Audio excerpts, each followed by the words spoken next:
धरती पर पैर रखा है। इनके सामने एक परीक्षा की घड़ी है। वो समुद्र की लहरों में जाकर वहाँ पर तैरना चाहते हैं, लेकिन अब इनमें से कुछ बच्चे ही चुने जाएंगे जो सबसे ज़्यादा फुर्तीले और सबसे ज़्यादा ताकतवर होंगे। वही बच्चे समुद्र की लहरों का आनंद उठा पाएंगे। बाकी के बच्चे शिकारियों के शिकार हो जाएंगे। ये नियति का तरीका है। ताकतवर को ही नियति के यहाँ जगह मिलती है, कमज़ोर के यहाँ कोई जगह नहीं। इस बात में कोई शक नहीं कि पुराने ज़माने के लोग बहुत ताकतवर हुआ करते थे, और ये बात भी सच है कि वो लोग जिंदा रहने के लिए खाना खाते थे और हम सिर्फ जीभ के स्वाद के लिए खाना खाते हैं। चाणक्य ने अपने एक प्रसिद्ध श्लोक में कहा है कि रोटी से 10 गुना ज़्यादा ऊर्जा आटे में होती है, आटे से 10 गुना ताकतवर दूध होता है, और दूध से 8 गुना ताकतवर मांसाहार होता है, और मांसाहार से 10 गुना ताकतवर घी होता है। आज की तारीख में यदि किसी इंसान को घी खाने के लिए दिया जाए तो वो 1 चम्मच से ज़्यादा नहीं खा पाएगा। और यदि पुराने ज़माने में देखा जाए तो उनका सबसे अच्छा खाना घी होता था। आप महाराणा प्रताप के बारे में तो पढ़ा ही होगा। वो जितना वजन लेकर रणभूमि में लड़ते थे, इतना वजन तो आज के 4 आदमी उठा भी नहीं पाएंगे। वो लोग इस दुनिया में सच में जिंदा थे, और हम शायद ज़बरदस्ती जिंदा है। आज की जो बौद्ध कहानी मैं आपको सुनाने वाला हूँ, इसकी बातों को दोस्तों आपको अपनी ज़िंदगी में उतारना होगा, तभी कहानी सुनाने का मकसद पूरा हो पाएगा। इस कहानी में हम कुछ ऐसी बातें, कुछ ऐसे रहस्य जानेंगे, आपको हमेशा स्वस्थ बनाए रखेंगे, क्योंकि पहला सुख निरोगी काया। दुनिया का सबसे बड़ा धन ही हमारा स्वास्थ्य है। चलिए शुरू करते हैं।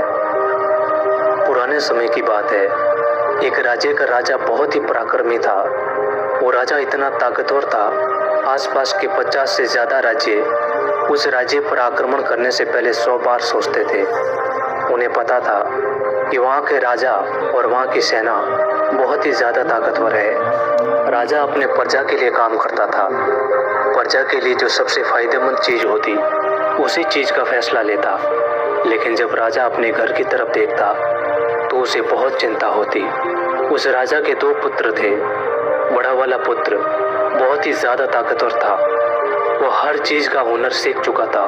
तलवारबाजी हो, भाले से खेलना हो या आग से खेलना हो, वो हर तरफ की चालबाजी से संपूर्ण था।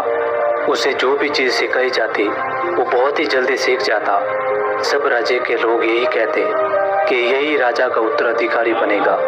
और एक छोटा पुत्र था जो बहुत ही ज़्यादा कमज़ोर था। वो कुछ भी नहीं सीख पाया, न तलवारबाजी सीख पाया, न युद्ध की रणनीतियाँ सीख पाया। वो हमेशा से आलस में पड़ा रहता। राजा को ये बात बहुत ही तकलीफ देती। राजा चाहता था कि दोनों बच्चों को बराबर राज्य मिले, क्योंकि दोनों तो मेरे ही खून है ना। राजा को पता था कि ये जो बच्चा कमज़ोर है ये इसकी गलती नहीं है, लेकिन इसे कुछ बातों का ध्यान रखना होगा, तभी ये दूसरे जैसा पराक्रमी बन पाएगा। इसी बात को ध्यान में रखते हुए एक बार राजा अपने छोटे पुत्र को एक आश्रम में ले गए। उसी आश्रम में ले गए जहाँ पर उसी राजा ने अपनी शिक्षा ग्रहण की थी।